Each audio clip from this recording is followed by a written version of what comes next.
which is quite a surprise. Both of these teams among the leaders last year in penalty minutes.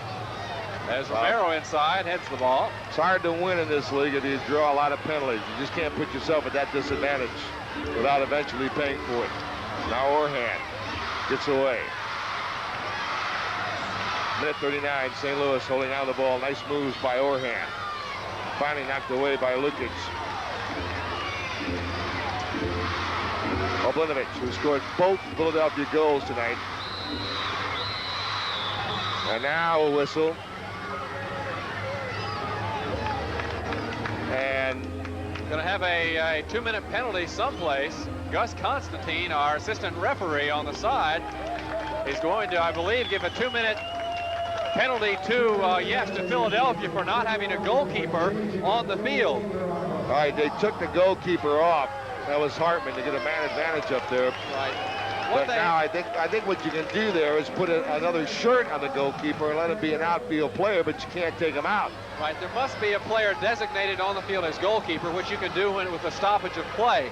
And so Hartman really, with his different colored shirt, must stay on the field until they get a stoppage of play.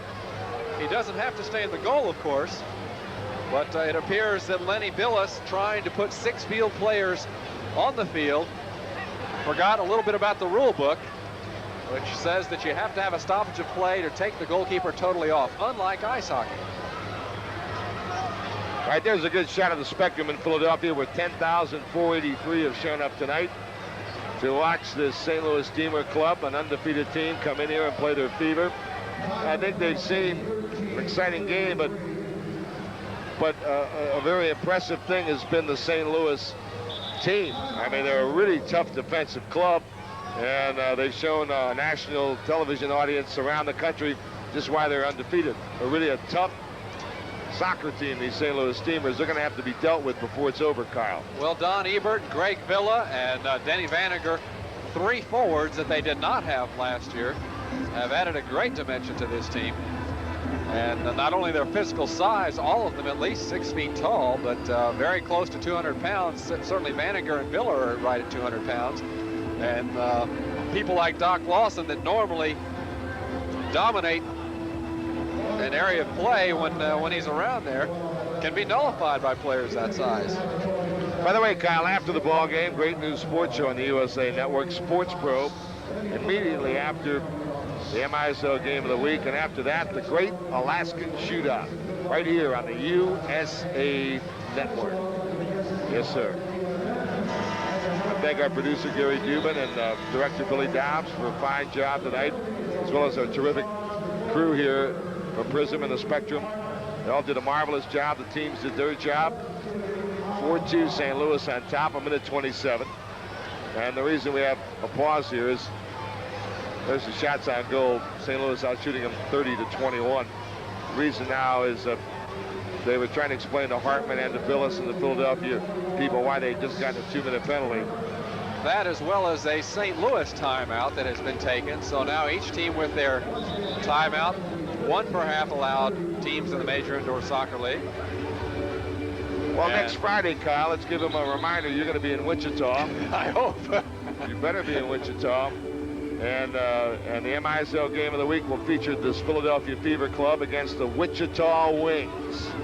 That's a gentleman that'll be sitting out the penalty. It will not be Hartman. Goalkeeper, when he is given a penalty, is allowed to stay on the field. A teammate must serve that penalty for him. So Hartman back on the field. 1-2-7, 1:27 left in the game. So for the rest of the game, St. Louis will have the man advantage. Hope you enjoyed tonight's game, whether you're watching it in Alaska, by the way, where we're going to have the Great Alaskan Shootout after Sports Pro, or Hawaii, or Billings, Montana, or my part-time home, Ocean City, Maryland. Or any of the 48 states that have USA Network. Tennessee, that's where I know some interested people are watching. All right, here comes Joey Fink. Broken up. That's Mikowski. Played a terrific game again. Greg Mikowski plays it to Ebert, who scored a goal tonight. His 4th of the year to Rose. And they go into their four-corner type offense to just kill off some of this time, even though they do have a man advantage. They don't want to risk. They don't need any more goals, Kyle. Nope. They just need that clock to keep ticking away, and it is. 33 seconds. Here's Mikowski. He's got Ebert and Petcher in front. Deflected around. Mikowski, shot deflected. Boy, Hartman's been terrific tonight. And now into the crowd off the foot of Ebert. It'll be a kick in now for Philadelphia. 23 seconds to play in the game. 4-2 St. Louis on top. They'll go 3-0.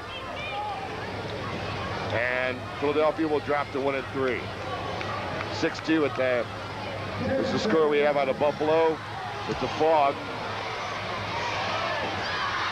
Trailing the Stallions, and 1-0 we have Chicago over Baltimore after 1. And that's it. An impressive St. Louis performance tonight in front of 10,483, and they beat the homestanding Philadelphia Fever 4-2. That's the end of the ball game. Final score: St. Louis 4, Philadelphia 2. We'll be back with a wrap-up in just a moment. Soccer. Tonight, the Philadelphia Fever take on the Wichita Wings. Tonight's game is brought to you